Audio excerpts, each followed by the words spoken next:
तर मोर्चाचे हे आपण दृश्य पाहतोय, ड्रोन दृश्य सुद्धा पाहतोय आणि त्याचबरोबर दुसरं दृश्य सुद्धा पाहतोय। सर्वपक्षीय नेते या मोर्चामध्ये सहभागी झालेले आहेत। नुकतीच संदीप क्षीरसागर यांनी दिलेली प्रतिक्रिया सुद्धा आपण ऐकलेली आहे।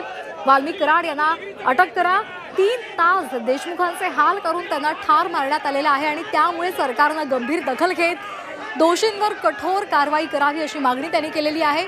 मोठ्या संख्येने गावकरी इथे जमलेले आहेत। हातामध्ये त्यांनी काळे झेंडे सुद्धा घेतलेले आहेत आणि अमर रहेच्या घोषणा दिल्या जात आहेत। सुरेश धस आपण पाहतोय, सुरेश धस सुद्धा आक्रमक झालेले आहेत। त्यांनी विधिमंडळाच्या हिवाळी अधिवेशनामध्ये सुद्धा हा मुद्दा लावून धरलेला होता।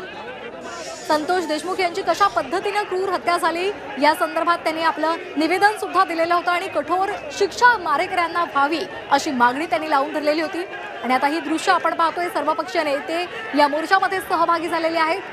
संभाजीराजे छत्रपती, त्याचबरोबर सुरेश धस, संदीप क्षीरसागर आणि इतर नेते या मोर्चामध्ये सहभागी झालेले आहेत। मनोज जरांगे पाटील सुद्धा या मोर्चामध्ये सहभागी झालेले आहेत। तत्पूर्वी त्यांनी प्रतिक्रिया सुद्धा दिलेली आहे। मराठ्याच्या मुलीला न्याय मिळाला पाहिजे, याला कुठलाही जातीय रंग देऊ नका, मात्र ही मुलगी आपली समजून जिल्ह्यामध्ये मोर्चे काढा असं त्यांनी आवाहन केलेलं आहे। काहीही करून दोषींवर कठोर कारवाई व्हायला हवी आणि सर्व समाजाला न्याय मिळायला हवा अशी मागणी त्यांनी केलेली आहे।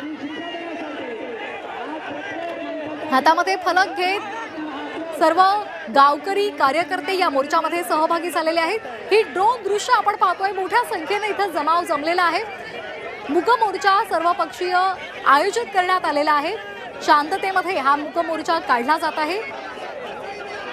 गावकऱ्यांनी एकच आक्रोश केलेला आहे, काहीही झालं तरी संतोष देशमुख यांच्या मारेकऱ्यांना शिक्षा व्हायला हवी। त्याचबरोबर काही महिलांनी नावं सुद्धा घेतलेली आहेत।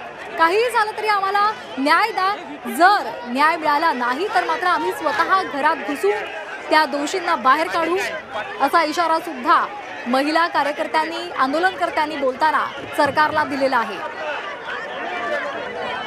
मनोज जरांगे पाटील, छत्रपती संभाजीराजे या मोर्चामध्ये सहभागी झालेले आहेत। संतोष देशमुख अमर रहे या घोषणा दिल्या जात आहेत आणि आक्रोश केला जातोय।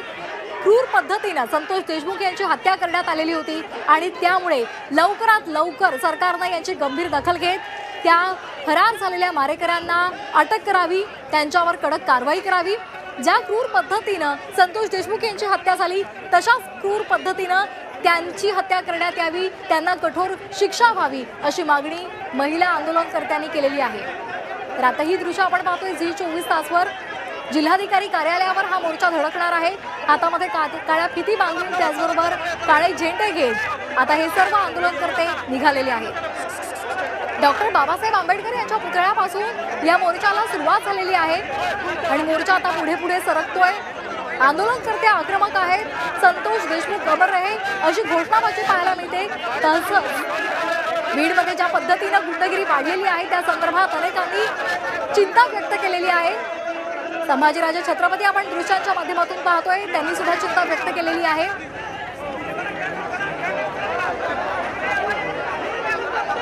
या गुंडगिरीला आळा बसावा यासाठी तात्काळ सरकारने पावलं उचलावीत आणि दोषींना कठोरात कठोर शिक्षा करावी, फाशीची शिक्षा करावी अशी मागणी सुद्धा होते।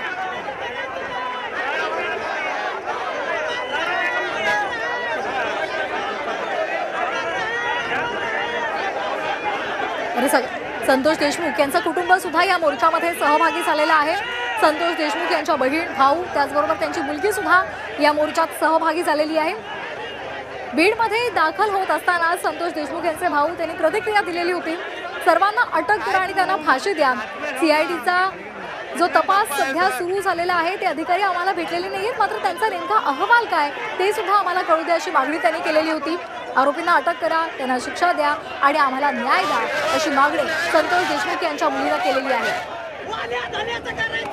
बीडमध्ये सध्या मोर्चाची ही दृश्य आपण पाहतोय। चला